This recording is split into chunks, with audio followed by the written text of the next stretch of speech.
Glória a Deus, saúde do povo de Deus com a paz do Senhor, amém?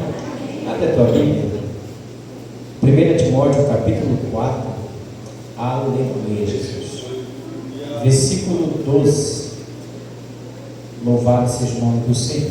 Enquanto os irmãos procuram, eu estou feliz por demais, irmão, de estar aqui com os amados irmãos, e confesso que enquanto o departamento cantava, eu não sei você, mas eu senti a glória de Deus. No sábado passado, creio que foi sábado passado, uma irmã daqui da congregação pregou no culto de setor. Quem estava lá no culto de setor? Irmã, eu virei fã. Irmã Maria Raimunda, não é isso? Virei fã da pregadora Maria Raimunda. Ela pregou uma mensagem expositiva, com uma simplicidade, parece até um contraste, mas com uma profundidade tão grande. E eu virei fã dela. Eu queria encontrar ela hoje aqui, mas infelizmente eu vi que ela não está. Mas se você ver ela fala de pregador, mandar um abraço para a senhora e querer ser o fã. A partir daquela pregação, irmãos, ela pegou o texto, ela explicou o texto, ela aplicou o texto, ela fez um negócio que poucos pregadores fazem isso, irmão. É poucos. Ela foi fiel ao texto e Deus falou poderosamente através da serva de Deus. Amém? Quem achou o texto, diga amém. Amém. Vamos ler? Capítulo 4, verso 12. Ninguém despreze a tua mocidade, mas ser o exemplo dos fiéis na palavra, no trato, no amor, no espírito, na fé e na pureza. Amém? Podeis sentar. Aleluia, Jesus. Só a nível de introdução, eu quero crer, irmãos, que Deus tem uma palavra para nós neste tema, porque esse tema não foi dado aleatoriamente, foi o Espírito Santo de Deus quem colocou no servo dele para que eu pudesse estar aqui e transmitir a palavra de Deus através desse tema. A carta que nós lemos, quem escreve ela é o apóstolo Paulo, tá? E ele escreve direcionado a um jovem chamado Timóteo. Se puder me ajudar no fundo, deixa Deus te usar. E quem que era Timóteo? Timóteo era neto de Lloyd, filho de Eunice, duas mulheres judias, e o seu pai era grego. E uma das viagens missionárias do apóstolo Paulo, ele aterriza em Listra, e lá ele encontra essas duas mulheres, Lloyd e Eunice, e ele encontra também esse jovem chamado Timóteo. E pelo fato dele achar Timóteo zeloso pela sã doutrina, ele leva consigo Timóteo em suas viagens missionárias.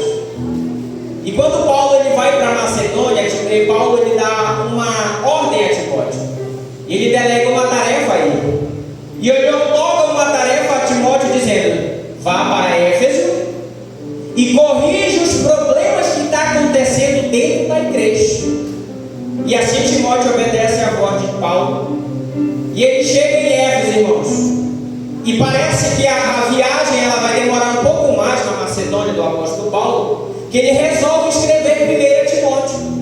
Ele escreve 1 Timóteo instruindo como era que Timóteo deve proceder diante das dificuldades que ele ia encontrar em Éfeso, onde já existia uma igreja implantada lá, mas tinha dois camaradas que estavam assolapando a igreja, irmãos, com falsos ensinos, com ensinos heréticos, distorcendo a palavra de Deus, chamado Alexandre e Himeneu, se não me falha a memória, tá? E Paulo vai dizer a Timóteo: olha, trata eles da seguinte forma. E é interessante que no capítulo 1, verso 3, Paulo vai instruir a Timóteo, irmãos, de corrigir esses falsos ensinos que estavam acontecendo dentro da igreja.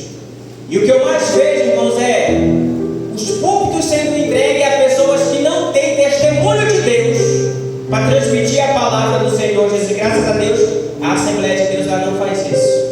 Mas em igrejas, irmãos, em que qualquer um se diz pregador, sobe no púlpito e começa a transmitir a palavra, e nessa perspectiva muitos dizem: Deus é o mesmo. E de fato, Deus pode ser até o mesmo, ou não. Mas o ensino, irmãos, é o que leva muita gente para o inferno. A preocupação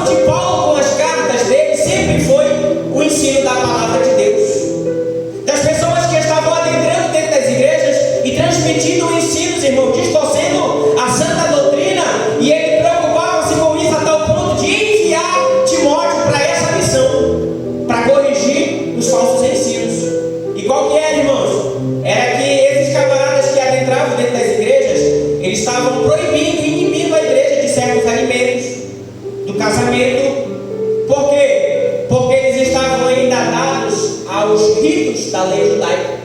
Tanto é fato que o livro de Gálatas vai falar que Paulo combate com veemência, irmãos, os crentes judaizantes. Que crentes são esses? Eram judeus que se convertiam a Jesus, e após se converter a Jesus, ganhavam gentios para Jesus, e depois de ganhar esses gentios, eles queriam obrigar os gentios a circuncidar. São dadas a nomenclatura de crentes judaizantes. E Paulo vai corrigir, irmãos, a igreja em Gálatas. Por quê? Porque se eles foram chamados a Jesus, eles não tinham mais que viver debaixo do rito da lei. Essa era a questão. Se o irmão puder abaixar um pouquinho mais o fundo, por gentileza. Então a preocupação do apóstolo Paulo sempre foi com que os falsos ensinos não penetrassem dentro das igrejas, irmãos. Porque um pouquinho de fermento, ele pode estragar toda a massa. E olha só, irmãos, eu acho lindo, é que no capítulo 2, Paulo vai instruir Timóteo a respeito de como as senhoras deviam ser tratadas dentro da igreja, de como elas deveriam incentivar e instruir outras mulheres que estivessem começando na fase adulta. E vai falar também acerca dos critérios que deveria ser feito concernente a consagrar obreiros na casa do Senhor Jesus.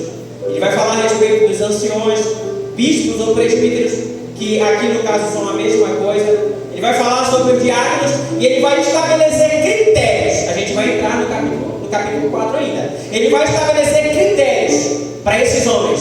Teriam que ser homens de boa reputação, marido de uma só mulher, não dado ao vinho, não dado à ganância, que fossem fiéis à palavra, que administrassem, que governassem bem as suas famílias. Ele vai listar uma série de critérios para quem fosse exercer o santo ministério.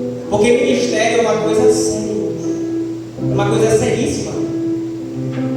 E no capítulo 4, Timóteo ele vai falar da seguinte forma: mas o Espírito expressamente diz que nos últimos tempos apostatarão alguns da fé. A gente entende que os últimos tempos é esse tempo de agora. Só que Paulo está falando é que os últimos tempos era aquele tempo presente que ele estava escrevendo.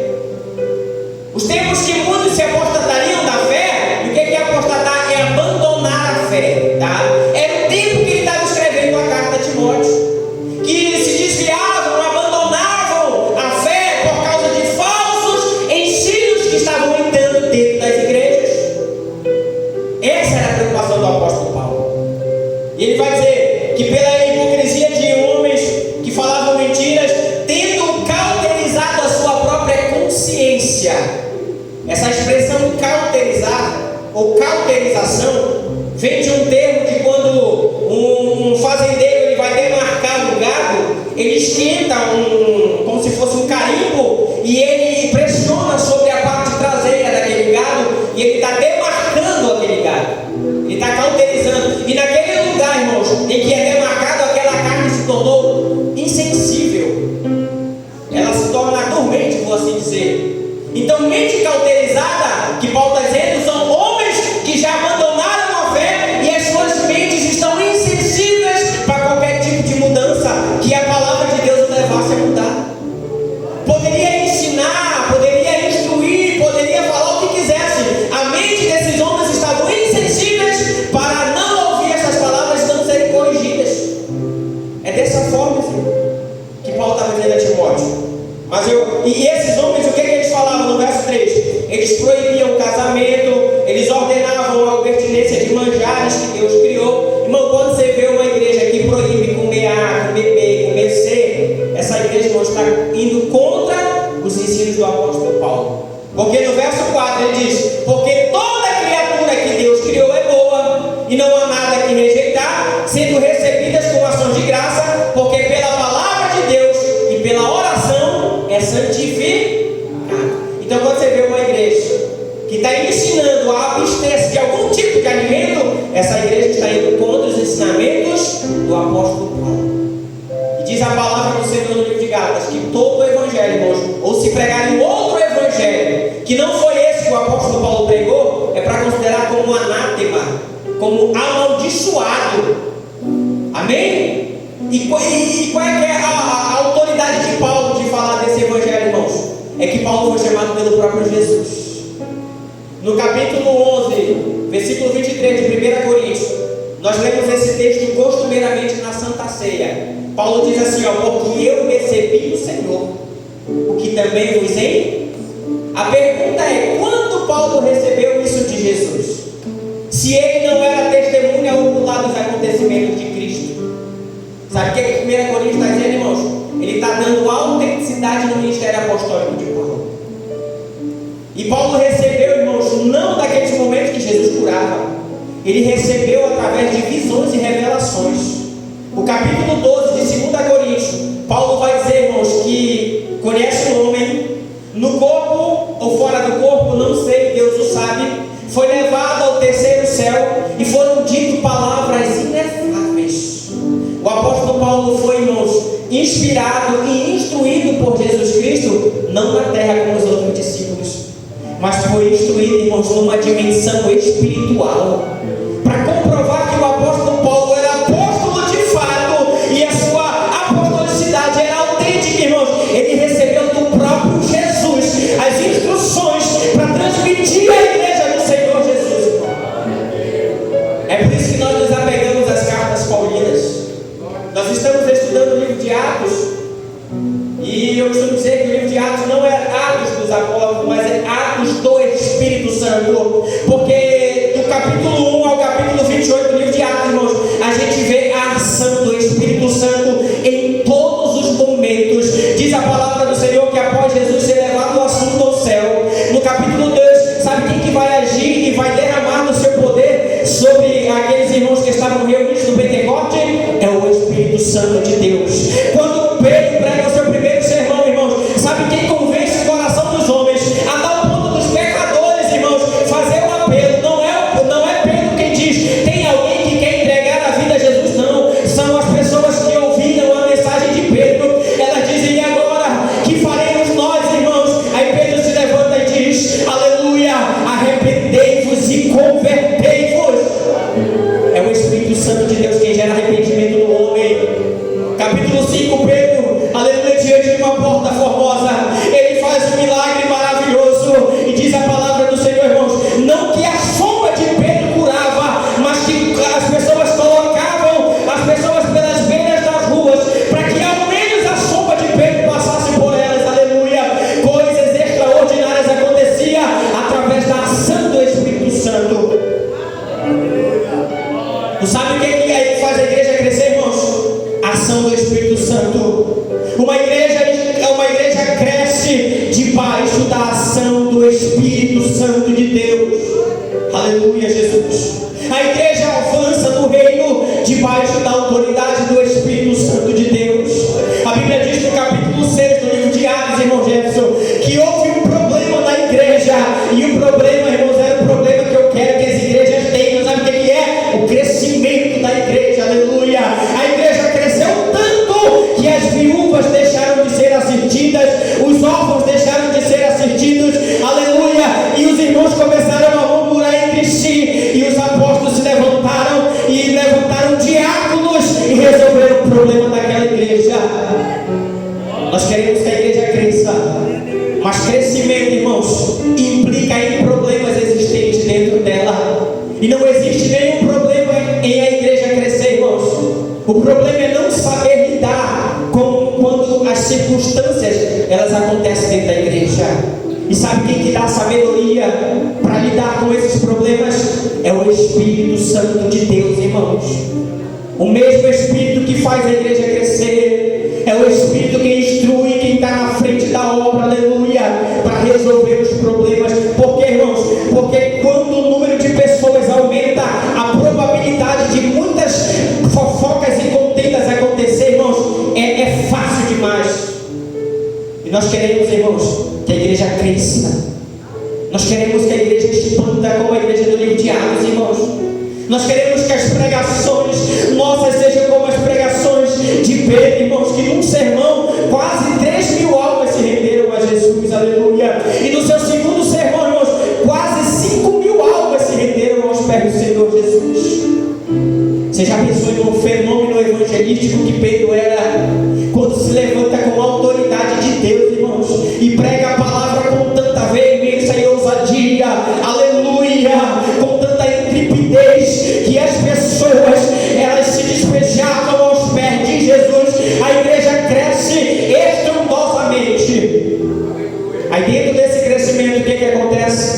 esses probleminhas que a gente está falando que Paulo tem que resolver. Sabe qual que é? Falsos ensinos. Ensinadores que deturpam a palavra de Deus, que distorcem a palavra de Deus, aleluia, e que proíbem A, proíbem B, que não estão pautados dentro da sã doutrina da palavra, aleluia, Jesus, oh glória, e ficam, você já viu, irmãos, que escola bíblica dominical, não sei se no departamento dos jovens e adolescentes, mas nos obreiros, se Deus quiser, aqui não acontece isso, mas sempre tem um obreiro que puxa uma polêmica fora do contexto do ensino. Você está entendendo? Aí leva o ensino para um outro patamar que nem estava dentro daquele ponto para ser trabalhado. O que é isso, irmãos? Fábulas, né? Questões intermináveis que Paulo fala. Leva para assuntos que distorcem ali na íntegra o conhecimento da palavra de Deus. E se o professor da escola bíblica dominical não tiver domínio sobre algo, irmãos, ele se deixa levar e ele passa o tempo todo naquele negócio e gera uma polêmica tão grande. Dado a isso aí, sabe o que eu projetei lá na nossa congregação? Eu falei, a gente vai fazer um projeto para a gente tirar um dia da semana para a gente discutir essas coisas que precisam ser discutidas. Porque a escola bíblica dominical ela já vem um tema, e esse tema precisa ser transmitido. A gente adotou um método lá chamado cafezinho teológico. O que é isso, irmãos? Nós nos reunimos na casa do irmão, nós sorteamos a casa do irmão e sorteamos um tema. Aí a gente vai estudar a noite toda sobre esse tema, tomando café e estudando sobre o tema. Aí se o irmão da casa quiser fazer uma sopa, um bolo, a gente agrega. Não é ruim não. Amém? Aí a gente vai discutir. Lá a gente falou sobre o dízimo, que tem muitas polêmicas a respeito do dízimo. Falou sobre o ministério pastoral feminino, se é bíblico ou não, que tem muitas polêmicas concernentes a isso. Sobre o batismo nas águas, a forma batismal e tal. A gente foi falando e os irmãos vão abrindo um leque de conhecimento, porque tem tempo para a gente falar sobre isso. E escola bíblica dominical não é, porque acontece, né, de pessoas levarem para isso que o apóstolo Paulo está dizendo, para fábulas. Eu vi gente, irmão, escola bíblica dominical, desvendando o que Jesus estava escrevendo no chão quando pegar. Eu fiquei, irmão, para que isso? O que é que se edifica? Nada. É isso que o apóstolo Paulo está falando, irmão. Questões intermináveis, fábulas profanas. Gente que desvendou a luz da palavra aquilo que Jesus estava escrevendo, quem que era a dona, o nome da pessoa que rasgou a túnica de Jesus e tal. Bom, porque isso não agrega em nada na fé. Você está entendendo? Aí vai para debate, vai para aquela discussão. Paulo repreende isso de cara, irmão. Repreende esse tipo de coisa. Perca de tempo no reino de Deus.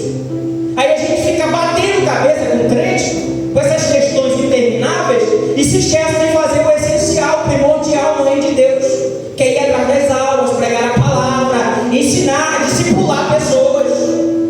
A gente esquece disso.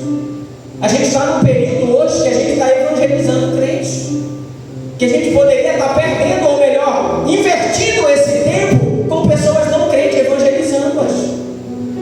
E a gente não faz isso porque tem que tirar um tempo para visitar A, para visitar B, para visitar C, porque o irmão ficou chateado com o irmão que repreendeu ele no âmbito de ensino, porque a irmã não deu oportunidade para reger. Aí a pessoa fica de bico, aí o que ela faz? Ela fica moada na casa, não quer vir para a igreja. Aí os irmãos têm que se mobilizar para ir lá e evangelizar alguém que era para estar evangelizando outra pessoa, perdendo tempo.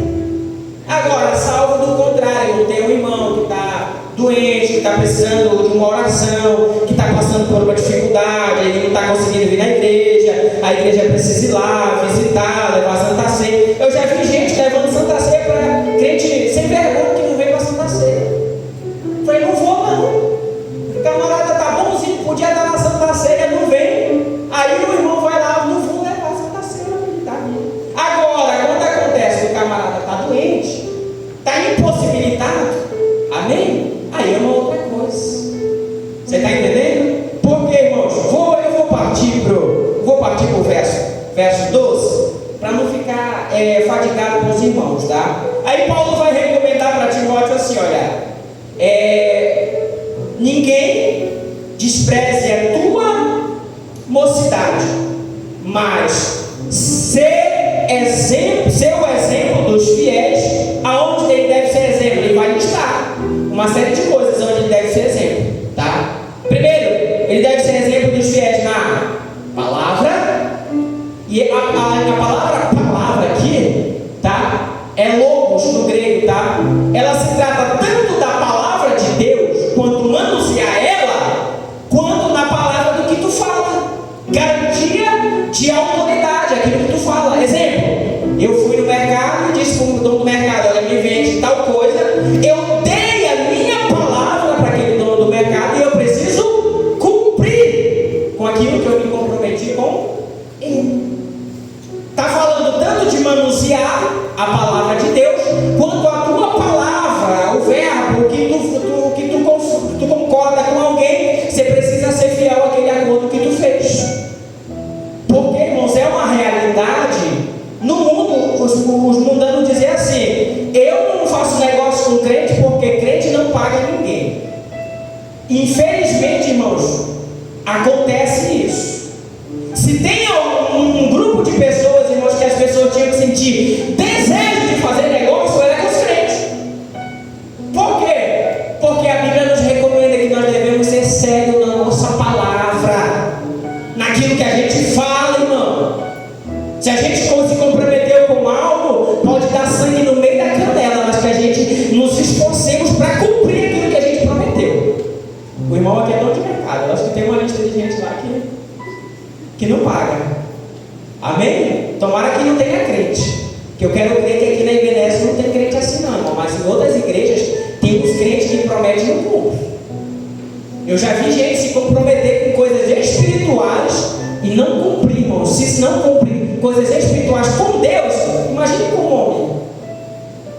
Eu já vi, uma vez eu fui com um obreiro no monte.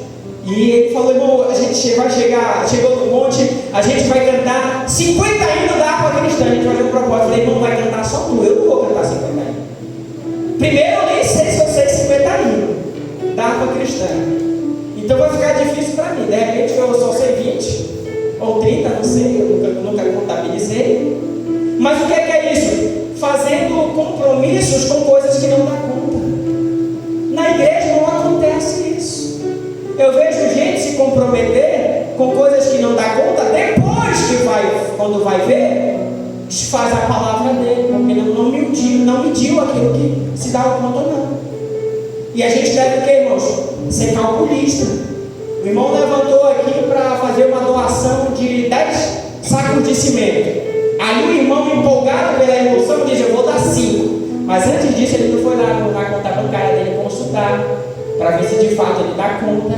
Às vezes não, irmão, é pela fé. Você se comprometeu, você já tem que ter algo de garantia com aquilo que você se comprometeu. Ou pelo menos ter uma perspectiva de que você vai ter no dia que você se comprometeu. Fazer igual o testemunho da irmã, que o irmão estava fazendo um mutirão na igreja, e ele falou: irmão, nós estamos precisando de 50 sacos de cimento. Aí começou aquela contribuição e ninguém se manifestou para dar nada. Aí o pastor já estava em boca aqui, porque ninguém tinha se comprometido com nada. Uma irmã lá no fundo do banco, ela se levantou: irmão, eu vou dar 10 sacos de cimento. Aí os irmãos conheciam a realidade humilde que a irmã era. Aí começaram a se empolgar: não, se a irmã disse que vai dar 10, eu consigo dar 2. Aí o outro: eu consigo dar 3. Aí foi naquele negócio, passou da meta, era 50, arrecadaram 60 sacos de cimento, sobrando 10. Aí o pastor começou a arrecadar no meio da semana aqui para fazer um mutirão e tal. Quando chegou na casa da irmã para finalizar os últimos 10 sacos, na verdade tinha batido a meta dos 50, faltava mais uns 10 tinha sobrado. Chegou na porta da irmã: cadê a irmã? A irmã viajou, foi embora. Aí depois que a irmã chegou, ele falou: minha serva, você se comprometeu com 10 sacos de cimento? Não, meu pastor, eu não tenho condição de dar 10 sacos de cimento. Eu fiz isso para incentivar a fé dos irmãos, que eu sei que eles conhecem a minha realidade, se comprometendo com coisas que não pode.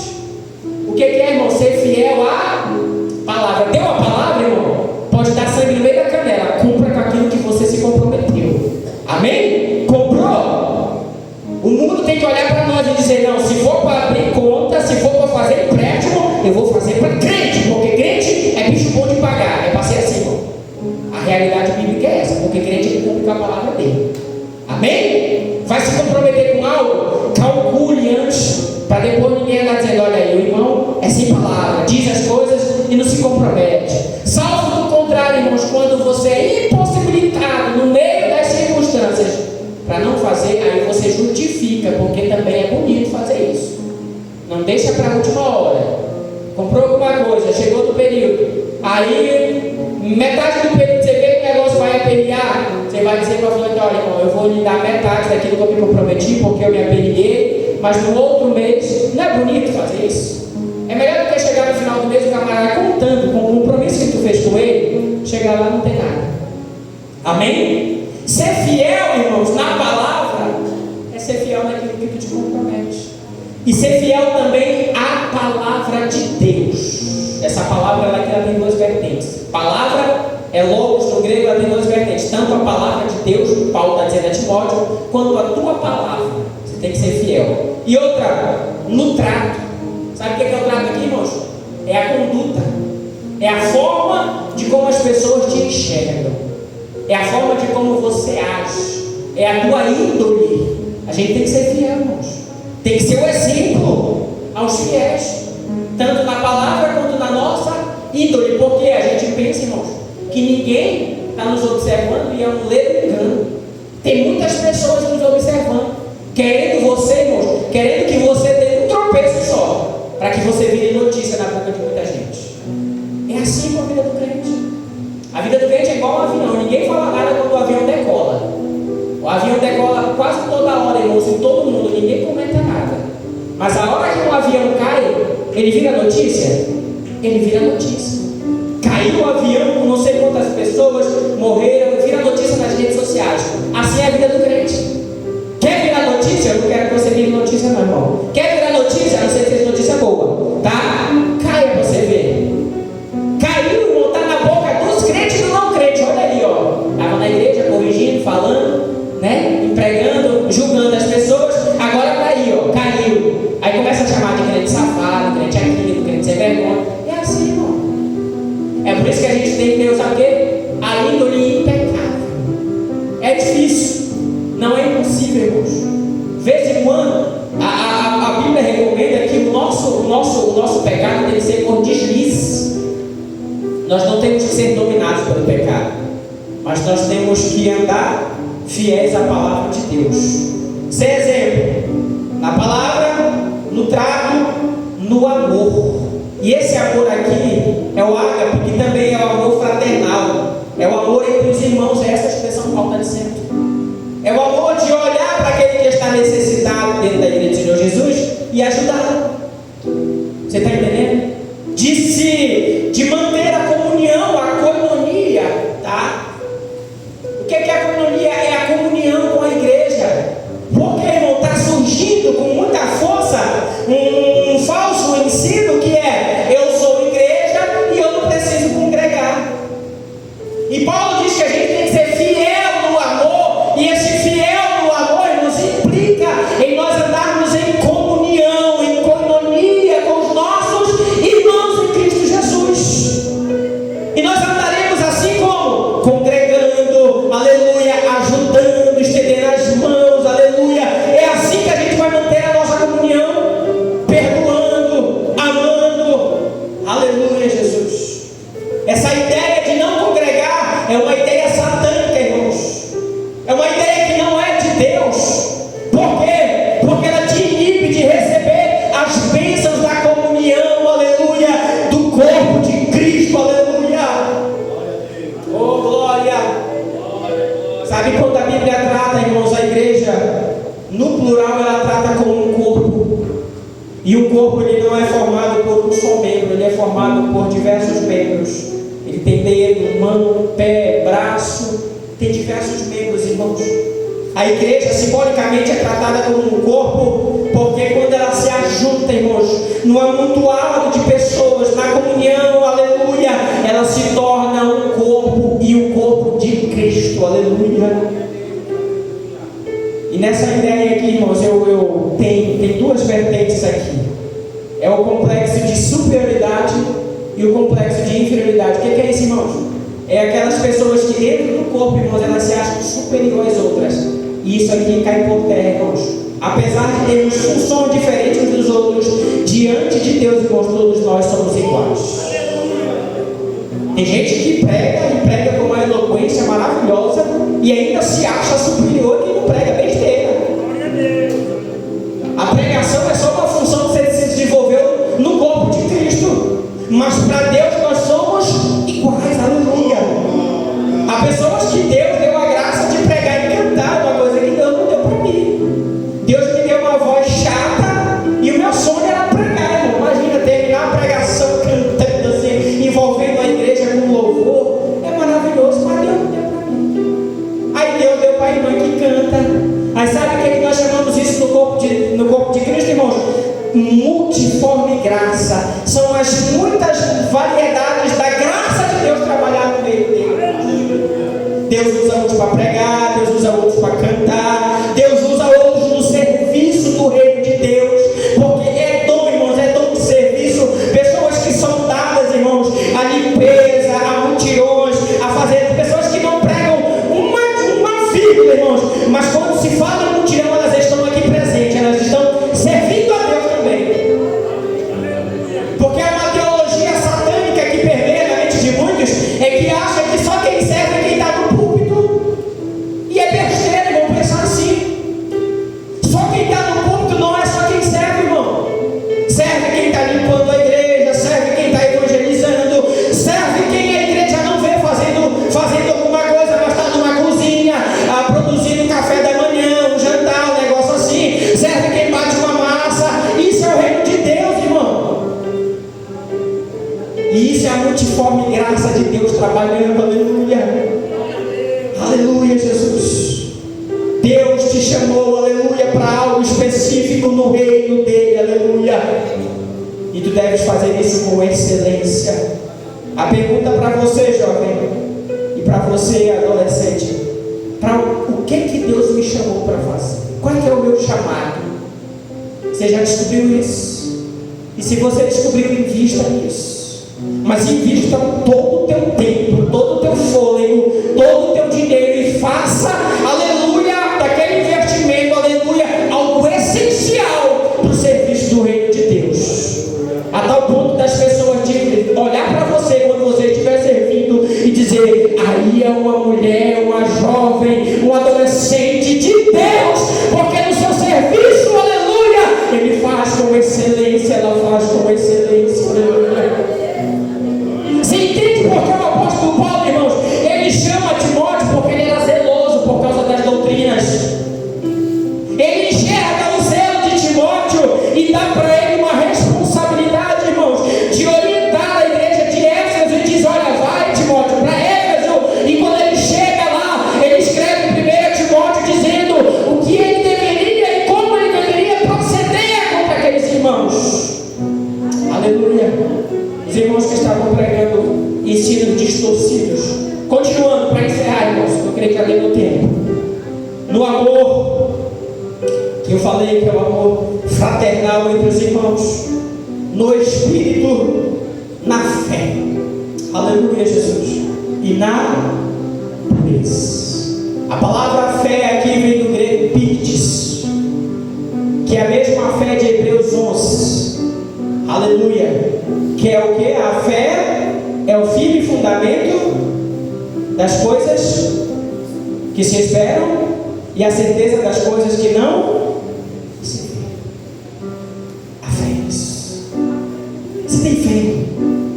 Você já olhou em um determinado lugar e viu algo que ninguém mais viu e profetizou que assim acontecesse? Isso é fé. Aleluia. Deixa eu te contar um testemunho. Quem me acompanha pelas redes sociais, eu estou, irmãos, no processo de construção da minha casa, lá no meu terreno.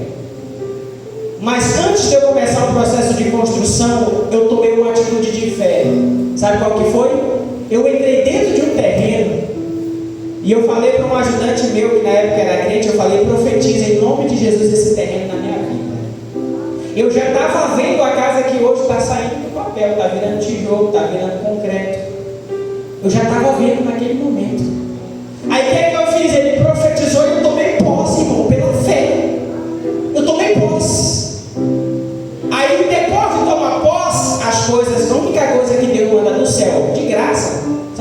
é chuva. O resto tudo, irmão, ó, é com esforço, é com suor do teu rosto.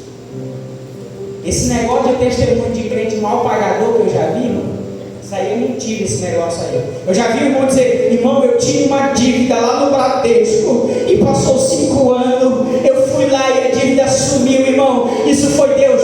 Mentira, isso é crente velho safado, irmão, que não paga dívida. Não vem dizer que Deus vai fazer com o camarada, o camarada é mal pagador e Deus vai lá e paga a dívida dele. Deus não faz isso não. Deus não trabalha com gambiarra. Deus não trabalha com gambiarra. As coisas de Deus são certinhas. Amém? Camarada está em casa com gato, está dizendo: meu talão é uma bênção, só vem 15 reais por mês, está com gato. Não, Deus não trabalha com gambiarra. Deus trabalha com as coisas certinhas. Deus trabalha com as coisas certinhas. Aí, a fé, ela nos move, irmãos, a não só profetizarmos, mas quando ralarmos, irmão, ó, suor do rosto e correr atrás, Deus vai começando a abrir portas. Enquanto tu não faz isso, as coisas não acontecem na tua vida. Aí eu fui atrás, procurar quem que era o dono do terreno, e a pessoa nem estava vendendo, porque nem placa tinha, irmãos. E eu falei: eu vou fazer uma proposta pela fé. Cheguei lá, o terreno era 15 mil reais, eu falei: olha, eu quero teu terreno. Aí o rapaz que fez o intermédio, era o esposo da dona do terreno, ele fez o intermédio para mim, e ele falou: quanto tu tem para dar de entrada? Eu falei: eu não tenho nada para dar de entrada, mas dentro de um mês eu vou levantar tanto.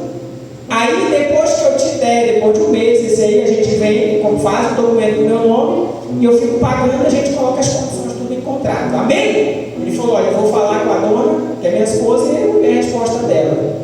Aí passou 4 dias, irmão, nada de chegar a resposta. Falei: Jesus, eu acho que já estava até desmorecendo já. Mas não é nada disso. Aí quando foi no 5º dia, ele mandou usar, dizendo: olha, a mulher aceitou a proposta, tu tem um mês para te conseguir isso. Aí sabe o que eu fui fazer, irmão? Esperar cair do céu 12 mil reais para me dar de entrar no terreno que eu tive comprometido com ela? Não. Eu fui suar a camisa, eu fui ralar, eu fui atrás.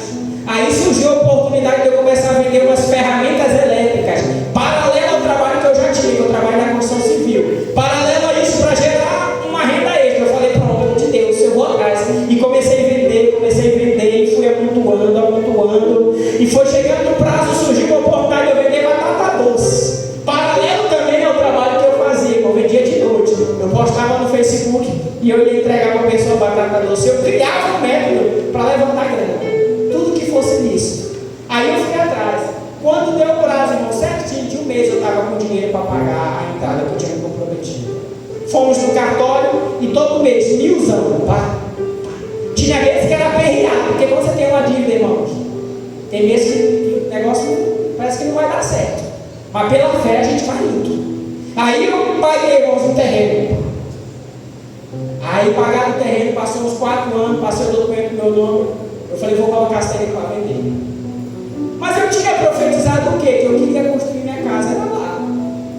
Aí eu botei para vender. E nada de progresso, só surgia propostas indecentes. Proposta de 7, falei: não, dei 15, eu vou vender por 7. E terreno não se perde o valor, o terreno só tem a tendência de ganhar. Já estou encerrando, tá? Aí eu peguei e falei: fui lá no terreno um dia, e eu vi que alguém limpou o terreno. Eu falei: eu vou invadir meu terreno. Eu mandei limpar e limparam ele.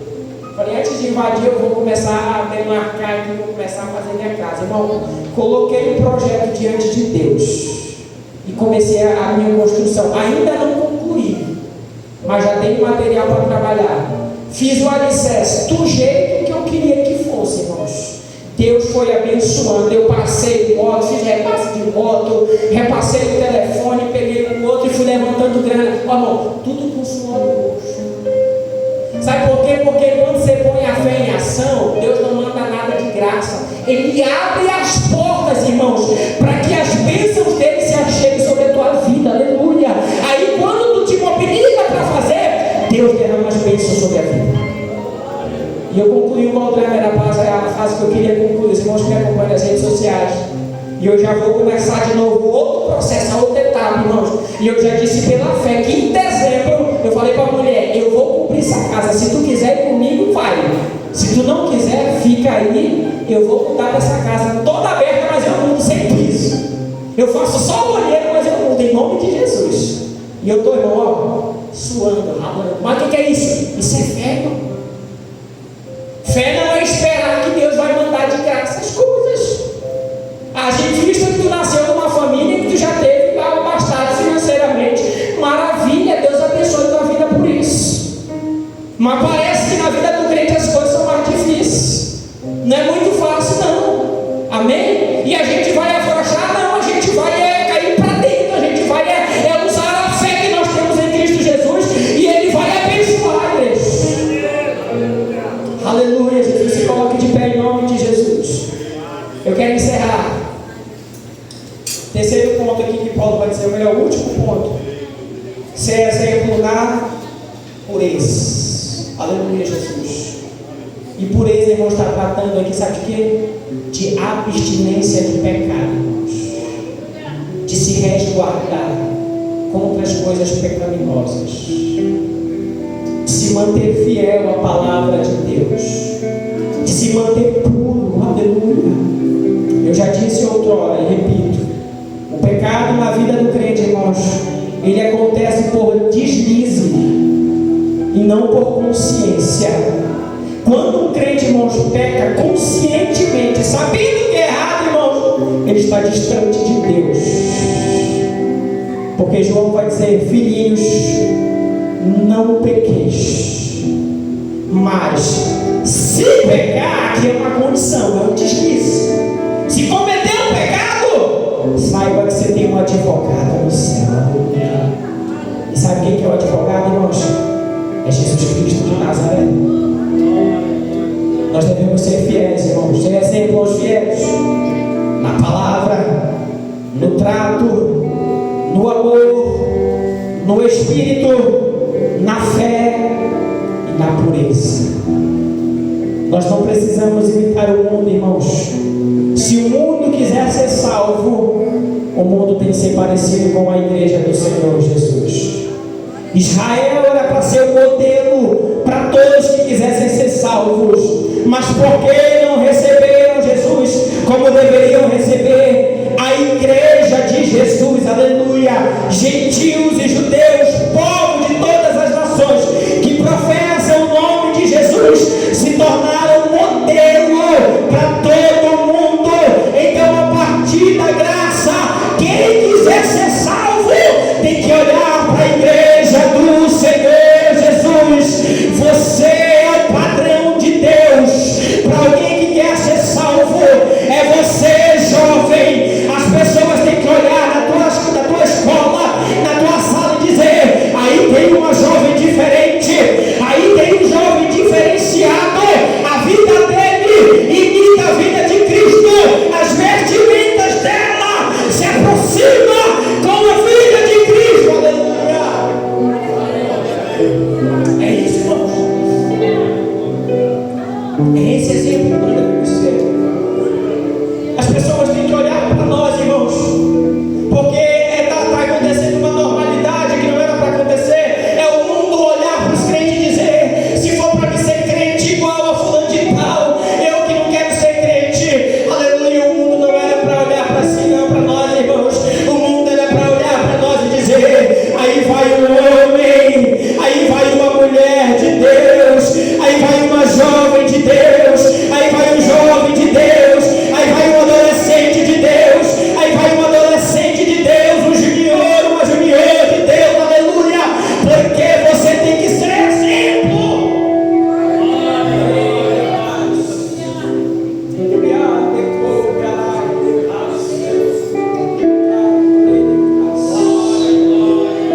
Eu não sei qual é o teu testemunho lá no mundo, aleluia, mas a partir de hoje a mensagem te incentiva a ser diferente, aleluia.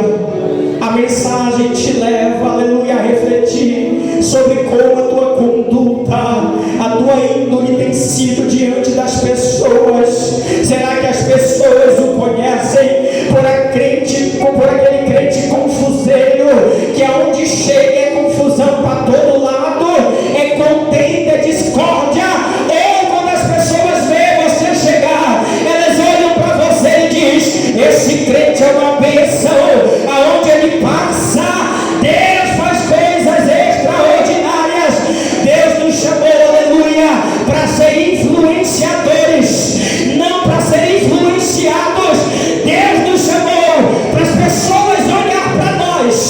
viver o padrão de Deus para a salvação. Aleluia.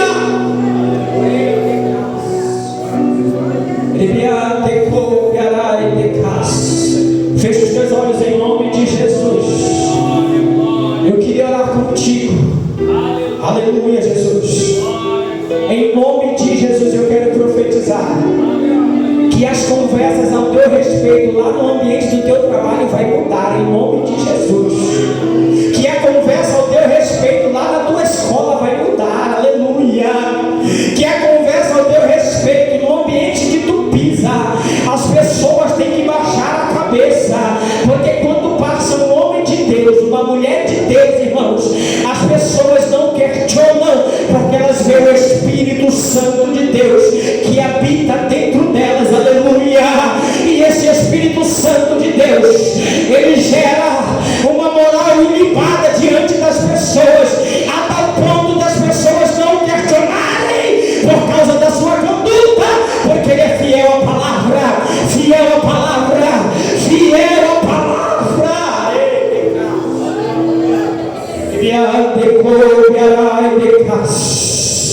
Tu vai pregar na tua escola sem precisar pegar no microfone. Aleluia. Tu vai pregar no ambiente do teu trabalho sem precisar tocar no microfone ou falar numa caixa amplificada. Como é que é isso, irmão?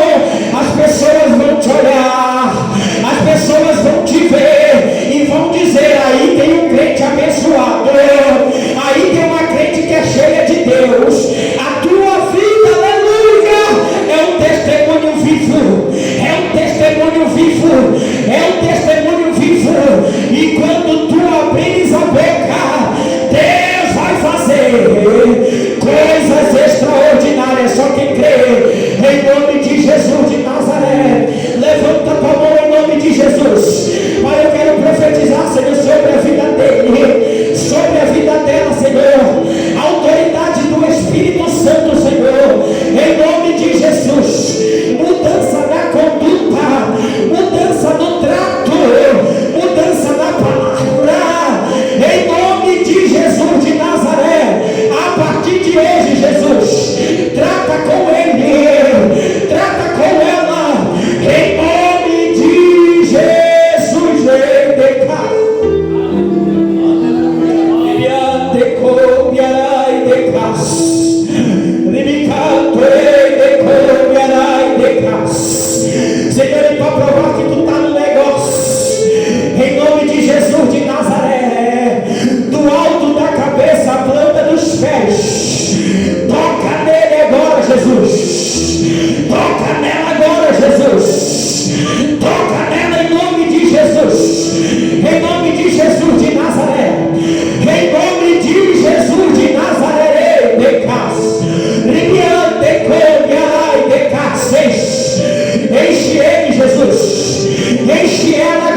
nome de Jesus. Eu agradeço a oportunidade ao Diácono Jefferson que me convidou para estar nesta noite com vocês. Que Deus continue abençoando essa congregação.